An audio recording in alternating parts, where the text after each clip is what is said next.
Madhubani painting Bharat की प्राचीन और प्रसिद्ध लोक कलाओं में से एक है, जिसकी उत्पत्ति बिहार के मिथिला क्षेत्र में हुई थी।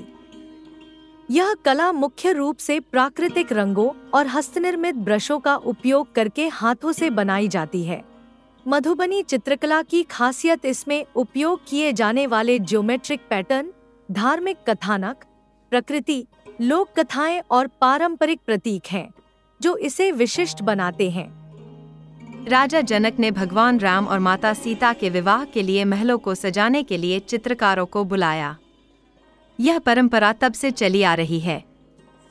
मधुबनी चित्रकला अपनी खास शैली के लिए जानी जाती है।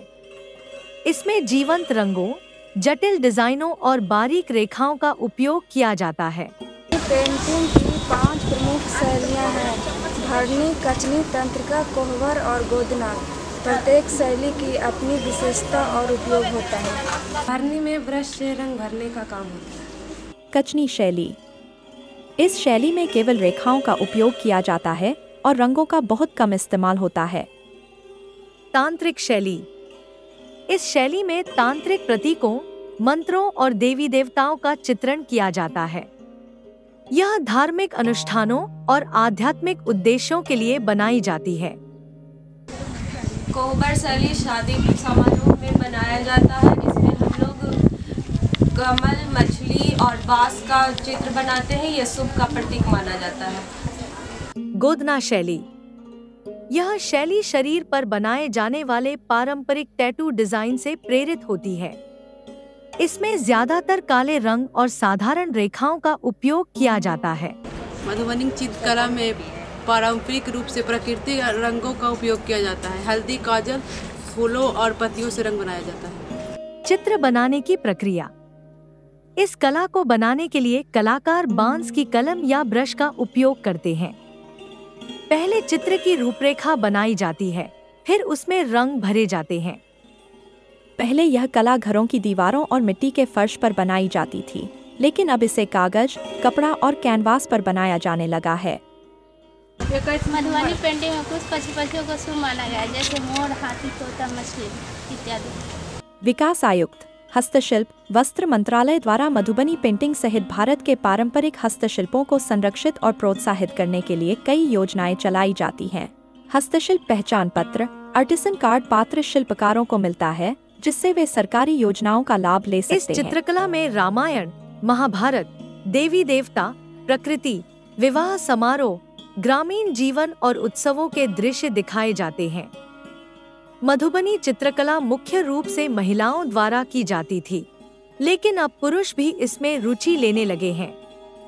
यह कला महिलाओं की सृजनशीलता और सांस्कृतिक धरोहर को दर्शाती है।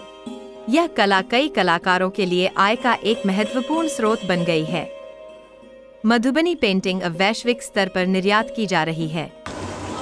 आज के समय में मधुबनी पेंटिंग का उपयोग साड़ी, दुपट्टा, हैंड पर्स और घरेलू सामान की सजावट में भी उपयोग किया जा रहा है। मधुबनी पेंटिंग शिक्षा और कला भी है, जिसके कई संस्थाएं इसका काम कर रही है, और जैसे विद्यालय में और कॉलेज में भी इसका शिक्षा दिया जा रहा है, और ऑनलाइन भी इसका शिक्षा दिया जाता है।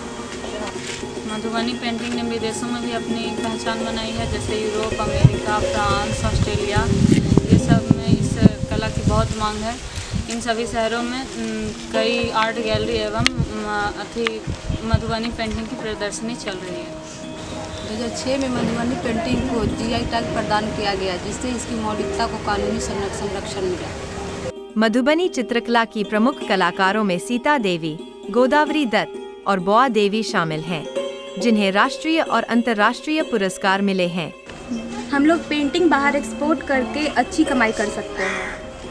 मधुबनी पेंटिंग को दिल्ली म्यूजियम में भी जगह मिली है। डेवलपमेंट कमिश्नर, हैंडीक्राफ्ट्स, रोजगार सृजन एवं महिला सशक्तिकरण इस कला से जुड़ी महिलाओं और ग्रामीण कलाकारों को आर्थिक रूप से मजबूत बनाया जा रहा है। मधुबनी पेंटिंग को हस्तशिल्प मेलों, प्रदर्शनियों और ऑनलाइन प्लेटफॉर्मों के माध्यम से प्रचारित किया जाता है। स्थानीय कलाकारों को नई तकनीकों, डिजाइन इनोवेशन और बाजार रणनीतियों पर प्रशिक्षण दिया जाता है।